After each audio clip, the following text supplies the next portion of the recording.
Looks like we're back to springy summer again. That winter went by quickly. Thank heavens. One day, while Thomas was at a junction, a small red bus ran up beside him. But not just any bus. No, this was a familiar face. Although that would be difficult to say because there is another red bus in the other garage. Who knows? The bus we're talking about today could have been the other one facing the opposite direction. Maybe this one is named Wilbur or something. Yeah, right. Hello, said Thomas. Who are you? I'm Bertie. Who are you? I'm Thomas. I run this branch line. So you're Thomas, eh? Recognizing Thomas for when Terence pulled him out of the snowdrift, Bertie tells Thomas he's here to help with his passengers. Finding the offer more intrusive than generous, Thomas declines. This I completely understand with Thomas's initial reaction. No matter how kind the gesture may be, having someone come in out of nowhere and say they'll help you do your job feels somewhat invasive, especially if only one is really needed to do it. Not taking no for an answer, Bertie challenges Thomas to a race. Wanting to prove Bertie wrong, Thomas agrees. With that, they were put on their marks, they got set, and started off. Get ready because we are adding another catchy, jumpy tune. Bertie's theme.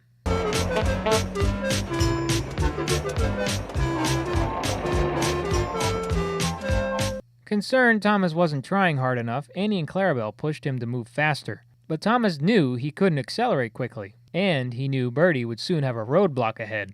Further down a ways, things were all going as expected. Bertie was stuck at a level crossing while Thomas and company trailed straight through, easy peasy. I like this small bit because this shows even motor vehicles have to wait for things too. However, they had to keep moving because that lead wasn't held too long for them to get far enough ahead. Stopping at the next station, Thomas urges a quick transfer so he could begin again. Hurry, hurry, hurry, pouted Thomas. Then he looked ahead. There was Bertie tooting triumphantly on his horn. Oh, dearie me, groaned Thomas. Now with Bertie in the lead, Thomas's confidence begins to wane, the more he thought about it. I also like that the film crew used this particular tracking shot for this segment. With the lens being so distant from Thomas, it truly does look like he's moving a lot slower. His driver tried to assure him things would be fine, but by the time they reached the next station, Thomas was really tired and Bertie was already there. Feeling like fat old Henry yet there, Thomas? You probably should exercise. Goodbye, Thomas. You must be tired. Sorry I can't stop. We buses have to work, you know. Goodbye. Oh dear, thought Thomas. We've lost. And although they did that round, Thomas felt much better after getting a tank refill. After they began again, they realized Bertie was yet again at another roadblock, this time at a traffic signal. Interesting, though. I didn't realize there was another bridge next to Thomas's fishing spot. When the light turned green, Bertie shot forward, but it wasn't enough to catch up to Thomas now. He was at maximum overdrive, as Plankton would say, and before they both knew it, Thomas and Bertie reached their last stop at Farquhar Station, with Thomas winning this time. But even though Thomas had won and people were cheering for him, many passengers came out to commend Bertie as well. Bertie was content with their race and admitted the only way he would have won the last stretch was if he were made into an airplane, like Jeremy the Jet. Oh, I shouldn't have said that.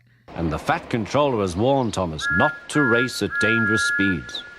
So although, between you and me, they would like to have another race, I don't think they ever will.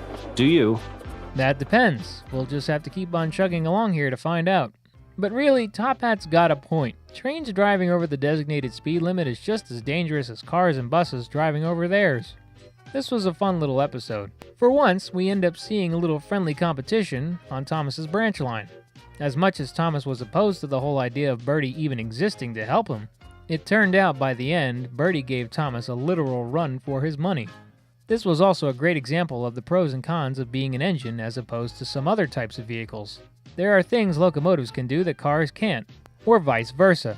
Acceleration and top speed being just two cases shown here. They even share similarities when it comes to having to stop at red signals. They may stop for different kinds of crossings, but both of their operators have to apply the brakes. As for characters, Bertie is our second non-train related character to be introduced so far. He may at first sound somewhat overly brash, but it turns out he was just looking for some sporty fun with good intentions. Thomas may not have seen this at first, for a viable reason too, but that was verified otherwise when Bertie congratulated him on his win.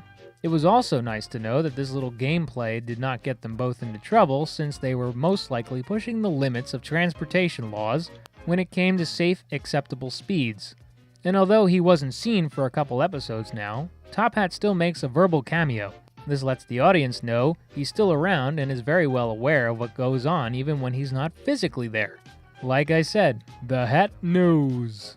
Either way, Thomas has developed a friendly rivalry with a new friend, and that's completely fine.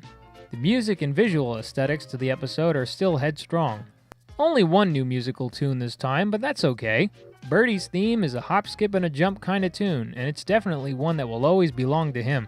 For set pieces, the camera keeps changing location as of late, and there's nothing wrong with that.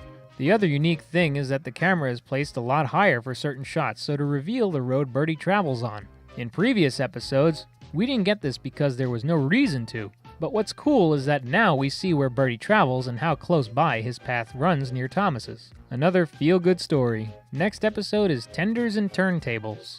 Thanks for watching.